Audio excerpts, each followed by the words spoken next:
Hello everyone, it's Dr. David from Dr. Registered Nurse Success Academy. Today we will review the cardiac conduction system. Stay tuned.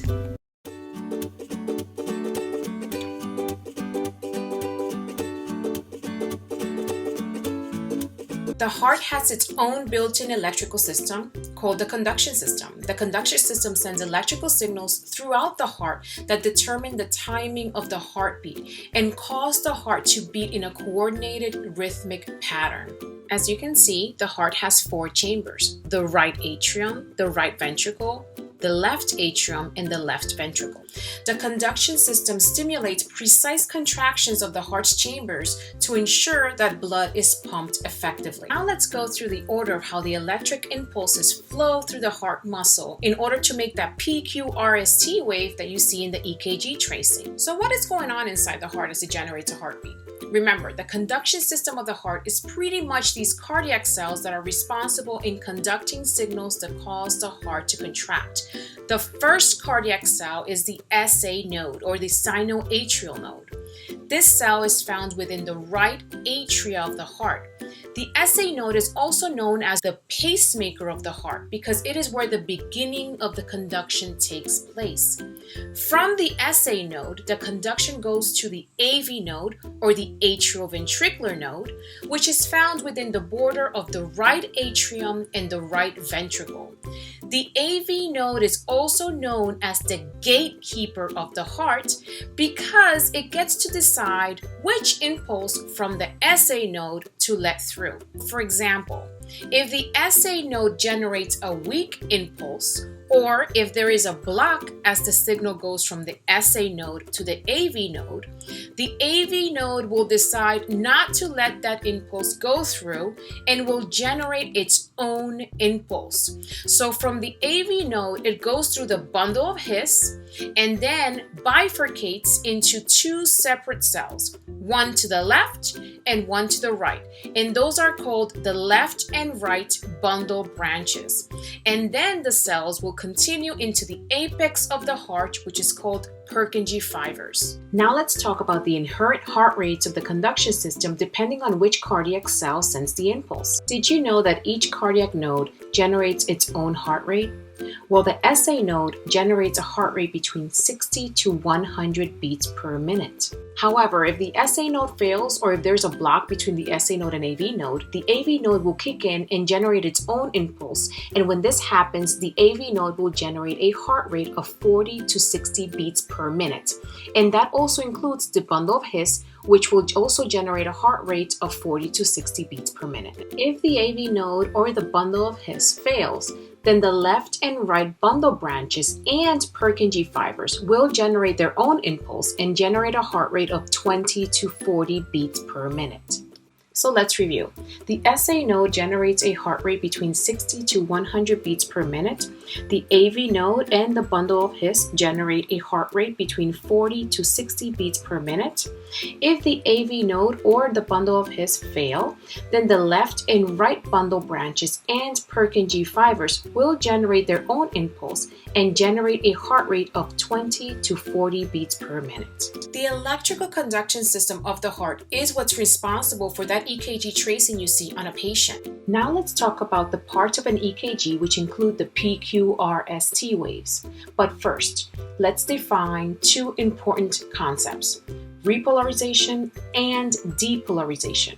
First, repolarization. This means relaxing. As you can see, repolarization starts with RE. Relaxing starts with RE. So repolarization is relaxing. Now, depolarization is contracting. So remember, repolarization is for relaxing as depolarization is for contracting. I also want to make sure that you know what the isoelectric line is of an EKG. It is the flat line on an EKG strip, and this flat line occurs when there is no electrical activity or when impulses from the cardiac nodes are too weak to be detected. It is used as a baseline to identify changing electrical movement in the heart's conduction system. So you've seen these waveforms, the PQRST waves, right? They refer to the movement away from the baseline or isoelectric line. If the waveform is above the isoelectric line, it is considered a positive deflection. And if the waveform is below the isoelectric line, it is considered a negative deflection. Now let's talk about the parts of an EKG which include the PQRST waves. The P wave represents atrial depolarization, which means that the two atria are contracting. The QRS represents ventricular depolarization, which means that the ventricles are contracting at this point. So how can you remember which one is which? That the P wave is for the atria and that the QRS is to the ventricles. If you look at the QRS complex, it looks like an inverted V. So think V for ventricles. Now the T wave represents ventricular repolarization, which means that the ventricles are relaxing. Remember, for every depolarization, there is a repolarization. So for every contraction, there is a relaxation. So if this is the case, where is the atrial repolarization? It is within the QRS complex because the ventricles contract stronger than the atria. And this tends to mask the atrial repolarization. Let's quickly review what we've gone over today. Once the SA node initiates an electrical signal, the impulse spreads across both the right and left atria. This impulse will travel through the atria all the way through the AV node. Remember that the SA node is considered the pacemaker of the heart because it is the beginning of the conduction system.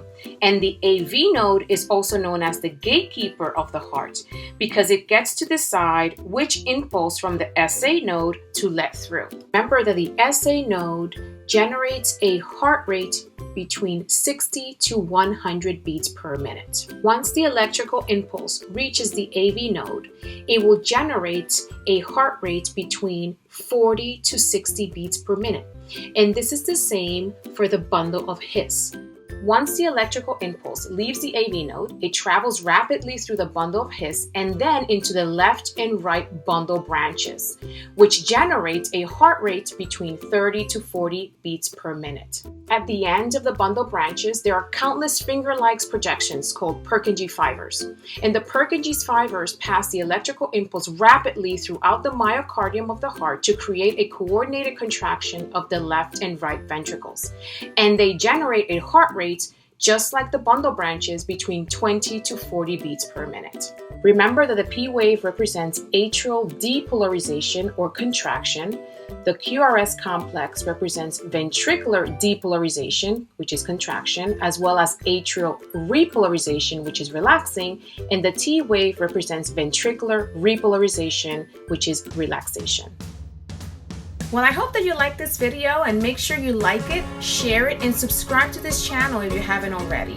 Place your comments down below and also press that bell in order for you to get notifications. Remember to visit us at drregisterednurse.com. That way you can see all of the services that we provide to you. Bye!